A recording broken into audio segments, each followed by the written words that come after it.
Sonic the Hedgehog, a franchise loved by many and one that has let many down. Sonic as of recent years has had a very mixed reputation. Truth be told though, I have never even been into Sonic. I've played a few games here and there, but there was no spark, no connection at all. But as a fan of any and all things platformers, I decided to give the franchise a shot, which went very interesting at times. This is my adventure of playing way too many dang Sonic games. I started this journey off with a bang with the classics.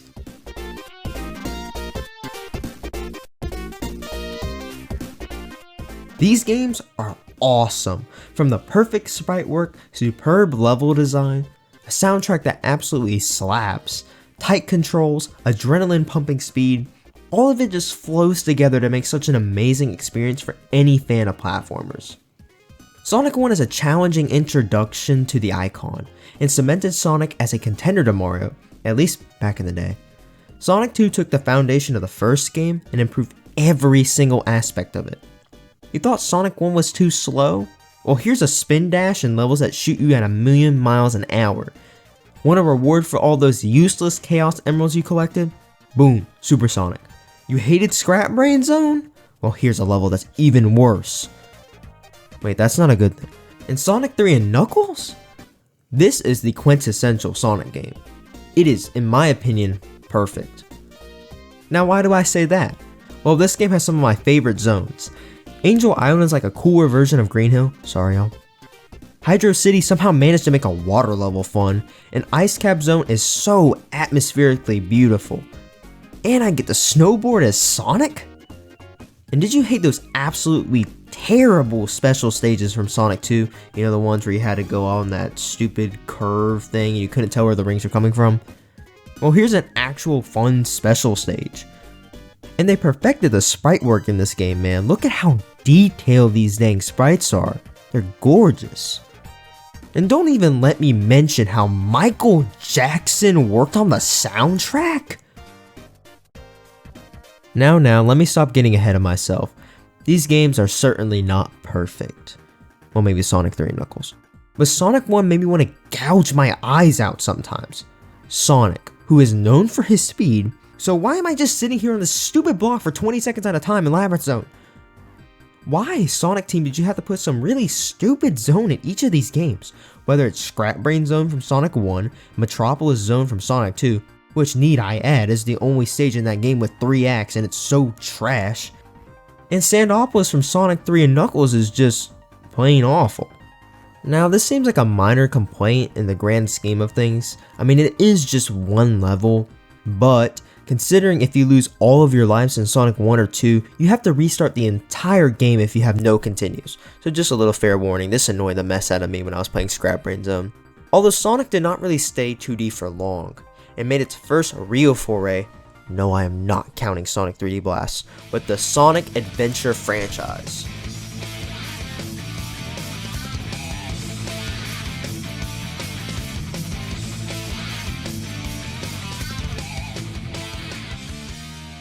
Sonic Adventure is a massive leap from the previous games in terms of creative decisions, such as the multiple stories, a whole city to explore, and weird blob things you can take care of. There's just a whole lot of stuff to do in the game. One of the main points of this game is the multiple stories. However, I'm just going to be talking about Sonic's story. Sorry, Big. Before I go into all the great things that I can say about this game, I'm going to address the elephant in the room per se. Yeah, this game has aged interestingly, to say the least. The voice acting is really bad. And the way the characters move when they talk is freaking hilarious. Watch out! You're gonna crash! Ah! So yeah, expect some jank, whether it's the aged visuals or just the plain awful voice acting, and a more lackluster story than its sequel. Another thing, and this is just minor, the adventure/open world aspect of this game is similar to something like Mario 64's Castle and such, where you progress around the area and unlock new areas by breaking a wall, putting some pillars somewhere. But to unlock some of the areas, it's really vague sometimes, to say the least. You get a giant key card around the middle of the game, and when you go to the navigator thing, it tells you, did you search the whole city? No! No, I didn't, and I certainly really don't want to. Okay, rant over. Besides the minuscule issues this game does have, Sonic Adventure nails exactly what a Sonic game should nail. Sonic controls exceptionally in this game. Agree to disagree, but I'd argue he controls better in Sonic Adventure 1 than Sonic Adventure 2. It just feels really controlled with the ability to still fly through levels like in Sonic Adventure 2. No janky, buggy mess as in some of the later Sonic games. It just works, man. Which can't be said about some. It's got all the basic stuff that's present in any Sonic game, spin dash and whatnot, but thankfully the level design for this game is just immaculate. Every level in this game is just a fun time, whether I'm snowboarding in Ice Cap Zone, again, going through the volcano and Red Mountain, man, this level is good as mess, and Emerald Coast is just the perfect starting level. They got a casino level that wasn't even torture to play. It maintains the feeling of those 2D Sonic games, but in an entirely new way. No stupid gimmicks, no bullcrap, just platforming done right, and that's all I want. I firmly believe that despite its shortcomings, Sonic Adventure still holds up as the crown jewel of Sonic 3D platformers. Which leads into the next game in the Adventure series, the one beloved by many, and by even non-Sonic fans, which is Sonic Adventure 2.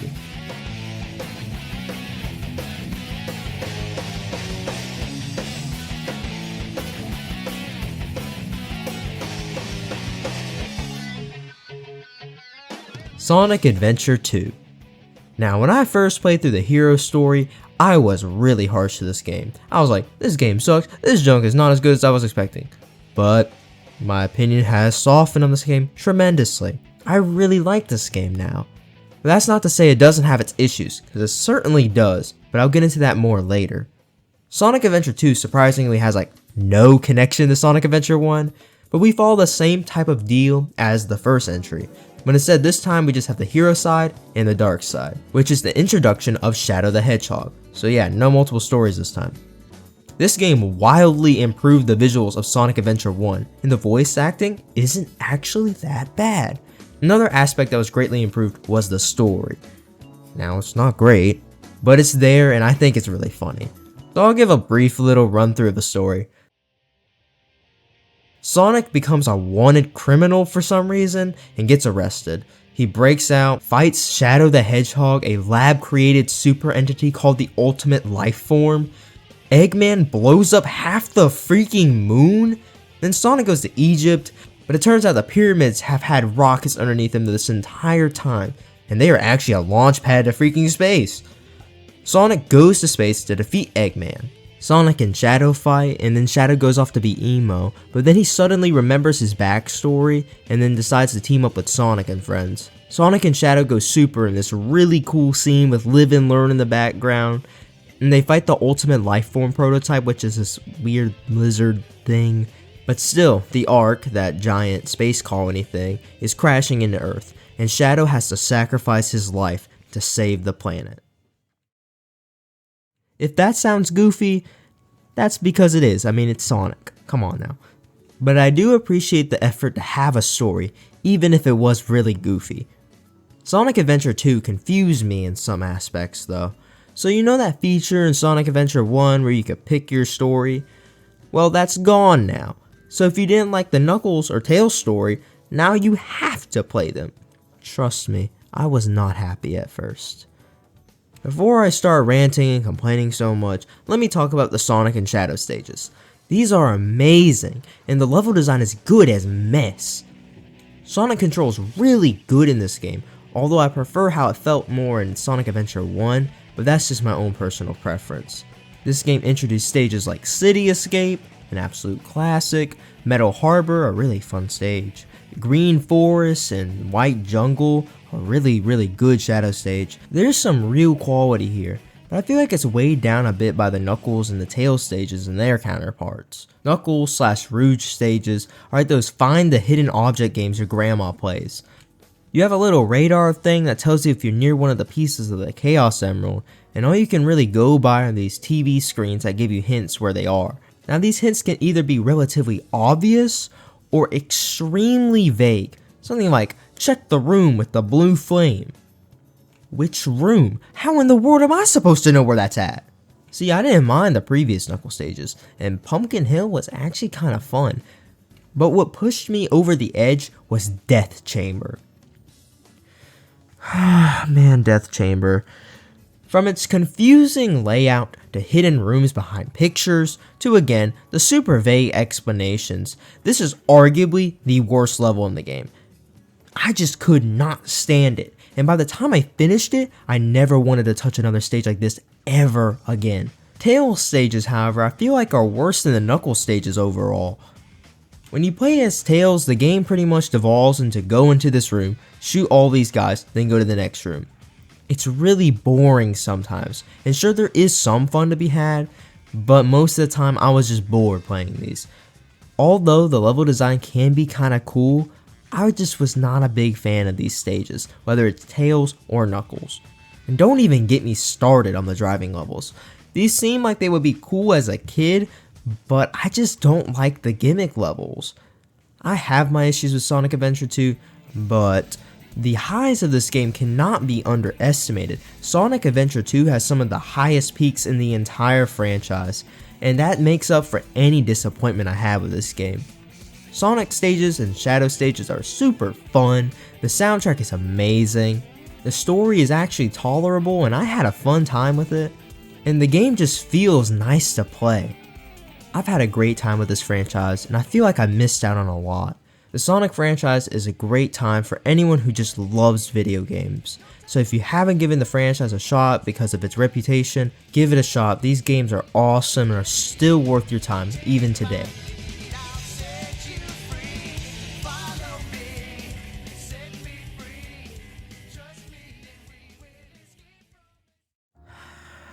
Thank gosh I'm finally done. I've been playing nothing but Sonic these past few weeks. Who the frick is that? Oh frick! Oh gosh, where the heck am I? Hey, Merakie. Who the mess are you? What is this, rip-off Saw? Yeah, what do you want from me? You have to play the rest of the Sonic franchise. Oh, come on now. You know the series goes downhill after this. You know this. But you must. Okay. But I'm not going to sugarcoat my opinion. If I don't like the game, I don't like the game.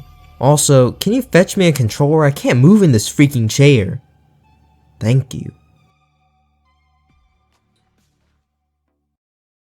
Well, I guess I gotta play Sonic Heroes.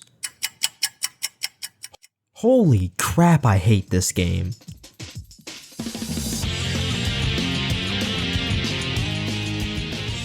Before playing any of these games, I wanted to see what some game journalists thought, and on one list, Kotaku of course, they ranked Sonic Heroes as number 1. Well, it's Kotaku, what did I expect? Now, I absolutely despise this game. Now, if you don't, that's cool. But here's a little brief summary of the game and its concept. Similar to Sonic Adventure 2, you pick a team, which they can be summarized as normal mode, hard mode, easy mode, and stupid. But the gimmick of Heroes is you play as all 3 characters at once, and you switch between controlling each one. Which sounds kinda cool, till you actually play the game. Sonic Game's reputation take a nosedive after Heroes, and you can start to see where the problem was. Which is stupid gimmicks, Heroes to a less degree, and neglect of what made the franchise good in the first place. This game kinda controls wonky, the controls are clunky, they feel strange, they feel kinda slippery, you catch the point. I don't really know what happened between Sonic Adventure 1 and Sonic Heroes. Sonic controlled really well, and now it devolved into irritating control systems and movement. Switching characters took me some time to get used to, but it wasn't necessarily the problem with the controls. One problem was we were still using shoulder buttons to look around. Why? It's not like I didn't like the team mechanic, but I just think it was kinda poorly implemented.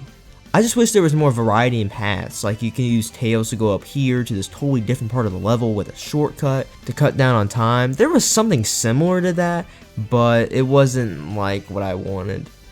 One final little complaint until I get to my main complaint. I did not like how they handled Tails in this game at all. He just kind of became annoying, And it's really unfortunate because Sonic Adventure Tails is really cool.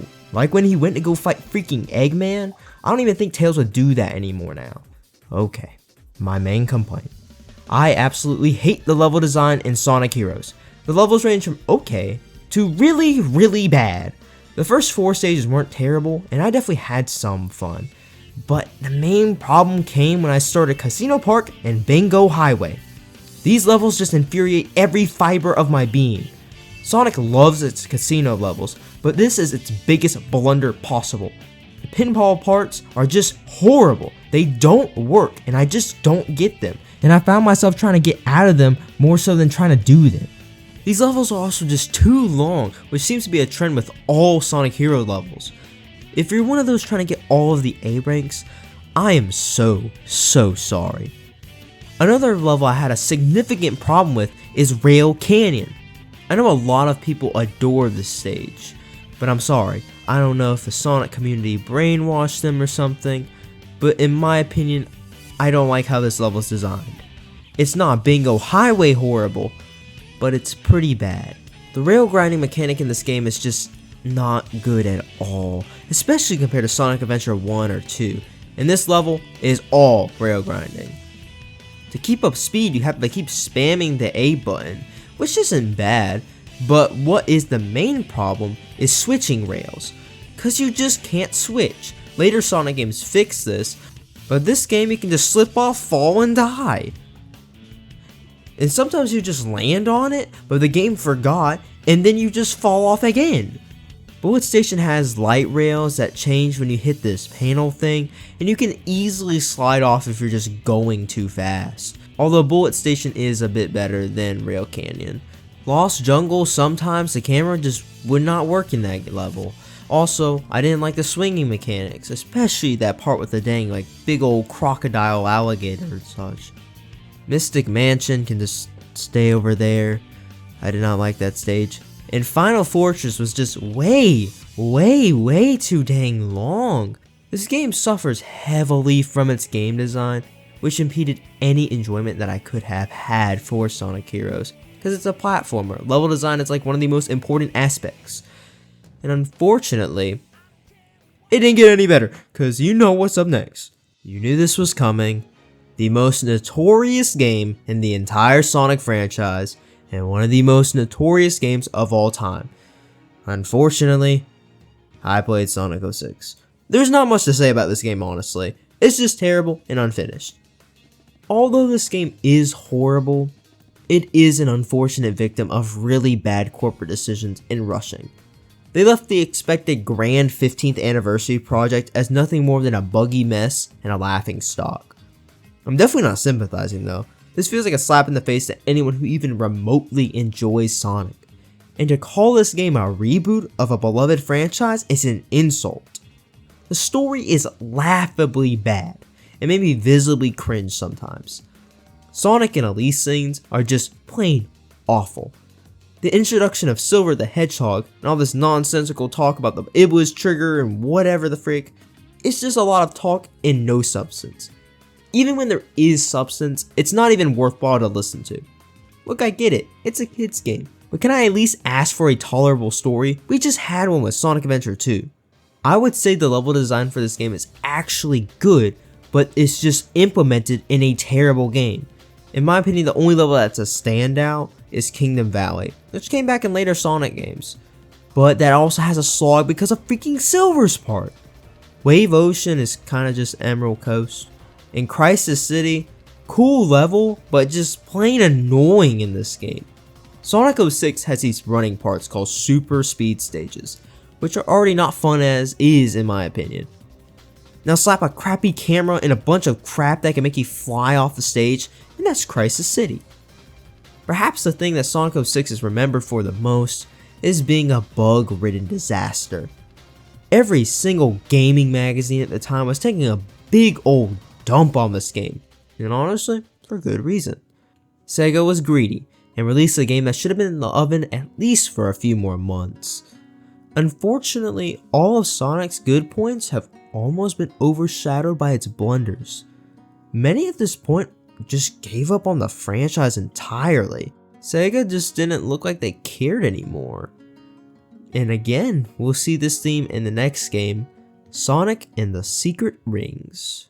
The Wii, the home of great titles like Chicken Shoot, M&M Kart Racing, that one Gingerbread Ninja game, or if you were some lame-o, maybe Mario Galaxy, Metroid Prime, Twilight Princess, but nobody played those anyway.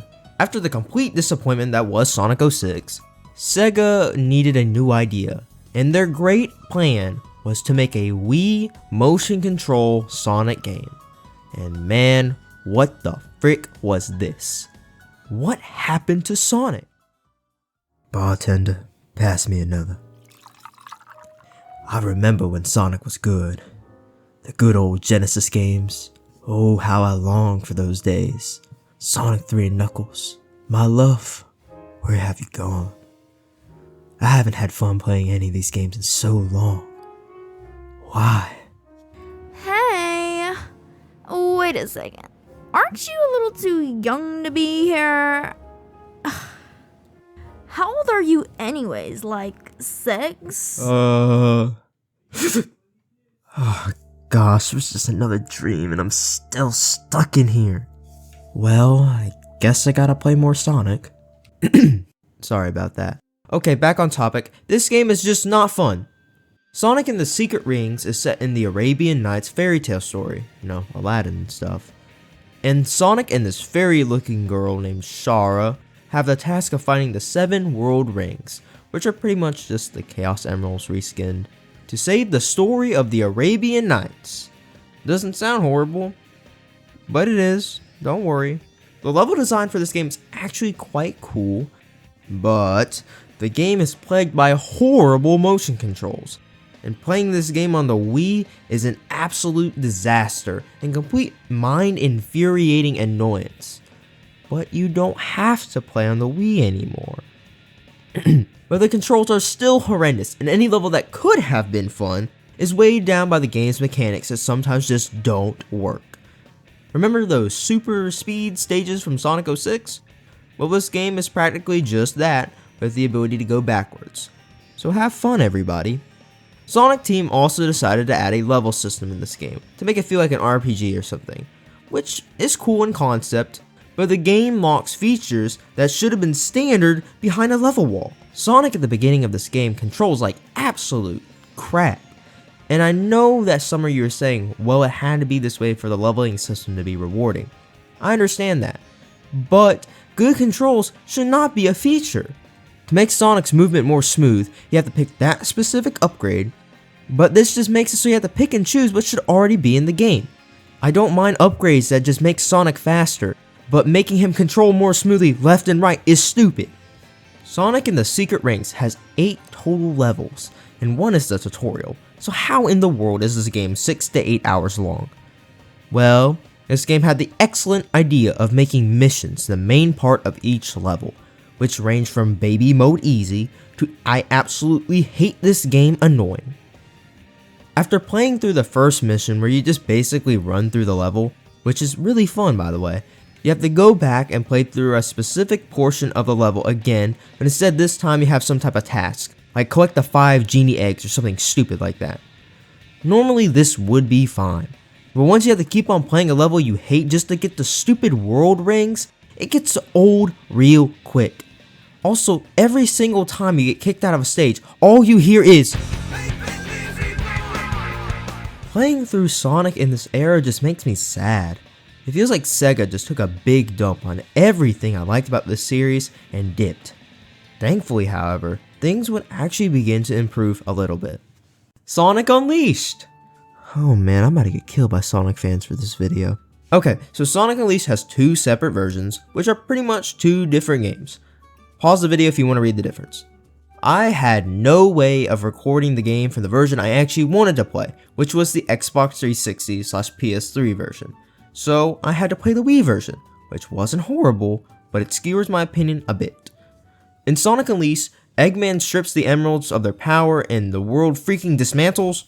I don't know, I've learned not to question anymore. Well, considering Super Sonic is gone, we needed a new form. And in the most 2000s way possible, we got this. Werehog. Okay, Sega, what the freak was this?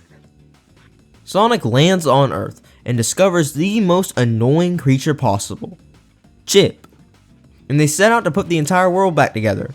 Sonic Unleashed is honestly some of the most fun I've had in a while playing Sonic. The game is split up into two games pretty much. The daytime stages, which is just normal Sonic stuff, and the night stages, which is a beat 'em up action game. The daytime stages on the Xbox 360 version are amazing, but less so on the Wii.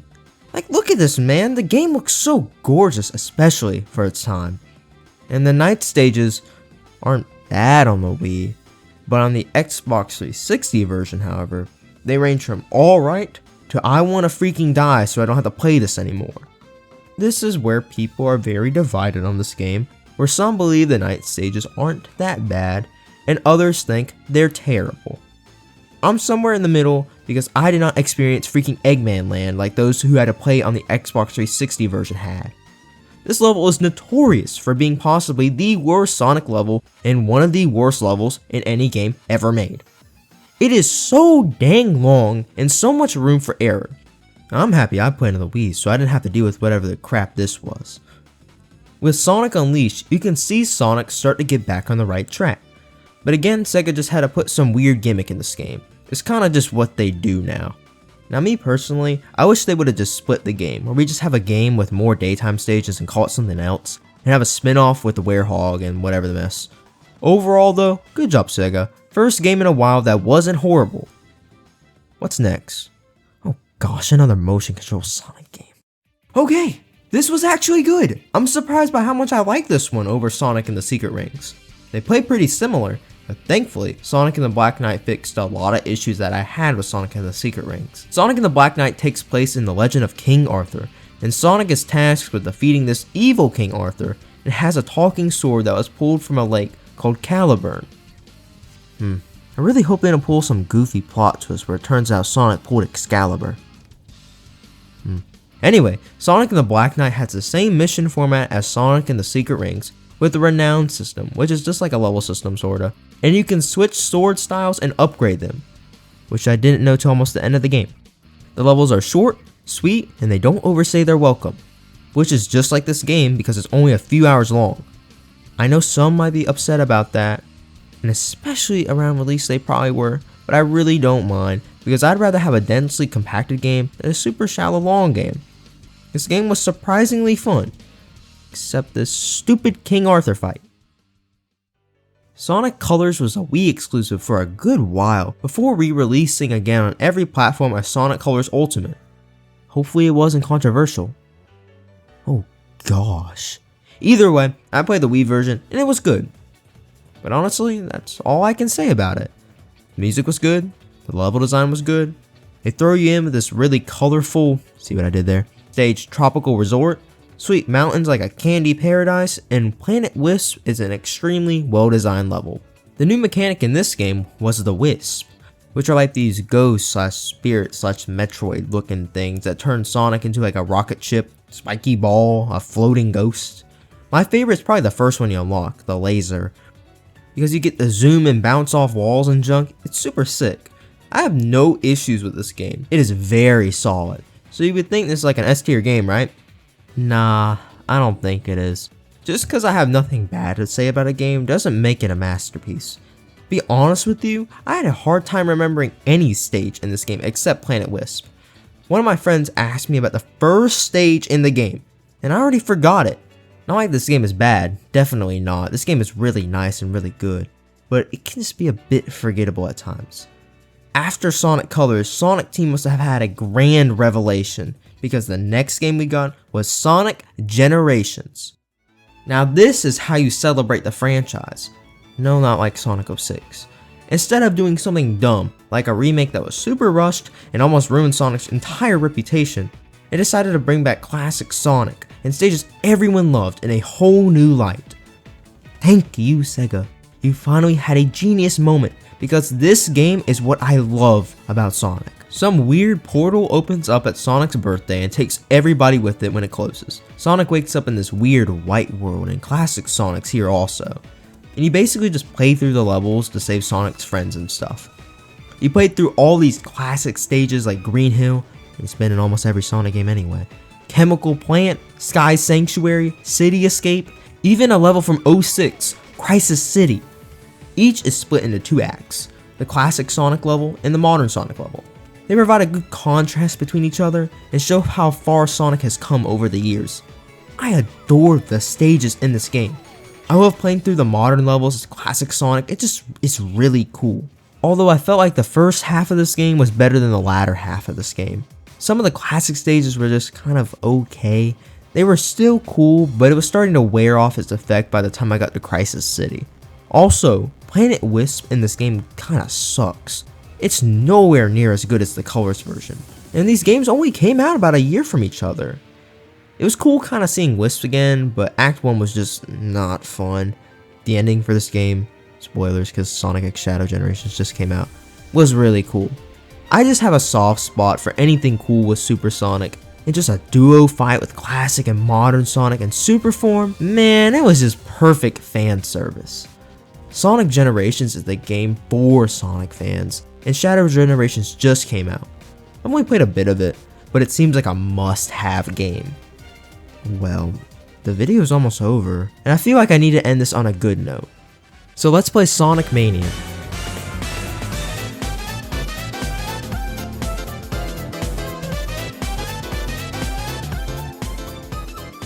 What a better way to end it than where it began. This is honestly one of the first Sonic games I ever played. I bought this thing like a few years ago and got to Lava Reef Zone and quit. But now I can say, it's one of the best Sonic games ever made. Directed by Christian Whitehead, the guy who did the mobile ports for the classic Sonic games, this is filled with such love and passion for the series. Like Generations, it takes these older stages and breathes new life into them. Some of the stages just had some minor tweaks and changes, while others are radically changed. You wouldn't even notice if you hadn't even played the other games. The levels they decided to remaster were just great, although I feel like this game really shined with the new zones. Studiopolis is one of my favorite zones out of any Sonic game. It just oozes style and it flows so well. I love the mechanics in the stage, and it feels like it would just be in a classic Sonic game. It just fits so well. Mirage Saloon, the whole entire first act takes place on the tornado, and it's still so solid. It's like a better Sandopolis. Press Garden, I'm actually surprised at how much I like this stage, and Titanic Monarch was awesome. Although frick these stupid purple orbs. I also appreciate the fact that this game has some challenge. Some of the Sonic games lately have gotten almost baby level easy, like Kirby, especially Generations. That game just threw S ranks at you. This game kind of just flows too, like how Sonic 3 and Knuckles does. It's kind of hard to describe, but it feels like really well put together, like it all builds on top of each other. Also, look at this game, man. Oh my gosh, it is pretty. The stages have so much detail. My favorite for this explanation is Metallic Madness. You see how Sonic goes into the background like that so seamlessly? Like, oh my gosh, it's so cool. Like every other Sonic game, it also has an amazing soundtrack. Christian Whitehead and team smashed it out of the park. This game is so polished, so good. If you play no other Sonic game, you should do yourself a favor and play Sonic Mania. Sucks though that this game kinda just leads into Sonic Forces. Well, I guess it's over. To its highs and lows, Sonic survived. Despite the fact that a lot of platforming icons have gone away, I can say now that I enjoy the franchise, even so much as to say I am a Sonic fan. Now for the past few years, Sonic has been killing it, and I hope Sega continues to make good Sonic games, and not just completely butcher the series that they have in the past. I hope to see Sonic go back to his former glory, right up there with the Red Plunger Man. Alright, I think he left. I heard the door close. Well, I guess I can try to escape now. Let me use this knife and get out of here. Alright, I guess I'm back at my place now and I escaped my kidnapper. Anyway, here's my obligatory Sonic tier list. Hold on, something fell in my pocket. What the heck is this?